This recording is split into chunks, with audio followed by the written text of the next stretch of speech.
हनुमान ने भीम को क्यों दिए अपने 3 बाल?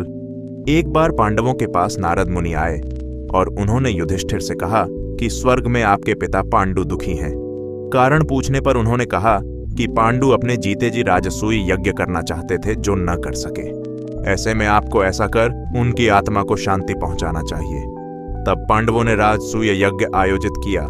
आयोजन को भव्य बनाने के लिए युधिष्ठिर ने यज्ञ में भगवान शिव के परम भक्त आर्ष्य पुरुष मृगा को आमंत्रित करने का फैसला किया। आर्ष्य पुरुष मृगा जन्म से ही अपने नाम के जैसे थे। उनका आधा शरीर पुरुष का था और पैर मृग के समान थे। उन्हें ढूंढने और बुलाने का जिम्मा भीम को सौंपा गया। जब भीम पुरुष मृगा की खोज में निकलने लगे तो श्री कृष्ण ने भीम को चेताया कि यदि तुम पुरुष मृगा की गति का मुकाबला नहीं कर पाए तो वो तुम्हें मार देंगे। इस बात से भयभीत भीम पुरुष मृगा की खोज में हिमालय की ओर चल दिए। जंगल से निकलते समय उन्हें हनुमान जी महाराज मिले। हनुमान जी ने भीम से उसके चिंतित होने का कारण पूछा। भीम ने हनुमान को पूरी कहानी बताई। हनुमान ने कहा, यह सच है कि पुरुष मृगा की गति बहुत तेज है और उनका कोई मुकाबला नहीं कर सकता। उनकी गति मंद करने का एक ही उपाय है। चूंकि वो शिव जी के परम भक्त हैं, इसलिए यदि हम उनके रास्ते में शिवलिंग बना दें तो वो उनकी पूजा करने अवश्य रुकेंगे। हनुमान ने ऐसा कहकर भीम को अपने 3 केश दिए और कहा कि जब भी लगे कि पुरुष मृगा तुम्हें पकड़ दिए वाले हैं तो तुम एक बाल वहां गिरा देना। यह एक बाल 1000 शिवलिंगों में परिवर्तित हो जाएगा। पुरुष मृगा अपने स्वभाव अनुसार हर शिवलिंग की पूजा करेंगे और तुम आगे निकल जाना। उसके बाद भीम आज्ञा लेकर आगे बढ़े।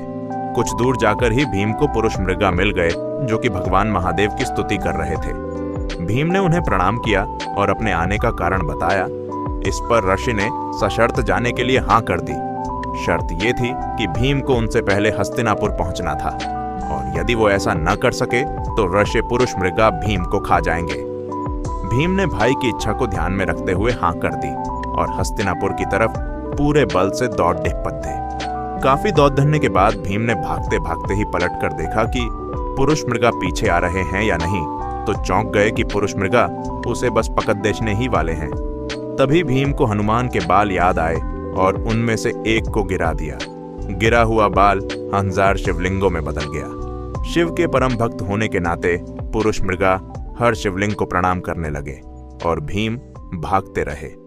ऐसा भीम ने 3 बार किया और जब वो हस्तिनापुर के द्वार में घुसने ही वाले थे तो पुरुष मृगा ने भीम को पकड़ लिया।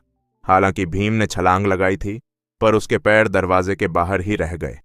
इस पर पुरुष मृगा ने भीम को खाना चाहा। इसी दौरान कृष्णा और युधिष्ठिर द्वार पर पहुंच गए। दोनों को देखकर भीम ने भी बहस शुरू कर दी। तब युधिष्ठिर से पुरुष मृगा ने न्याय करने को कहा। तब युधिष्ठिर ने कहा कि भीम के पांव द्वार के बाहर रह गए थे, इसलिए आप सिर्फ भीम के पैर ही खाने के हकदार हैं। युधिष्ठिर के न्याय से पुरुष मृगा प्रसन्न हुए और भीम को क्षमा कर दिया। उन्होंने राजसूय यज्ञ में भाग लिया और सबको आशीर्वाद भी दिया। जय श्री कृष्ण, जय हनुमान।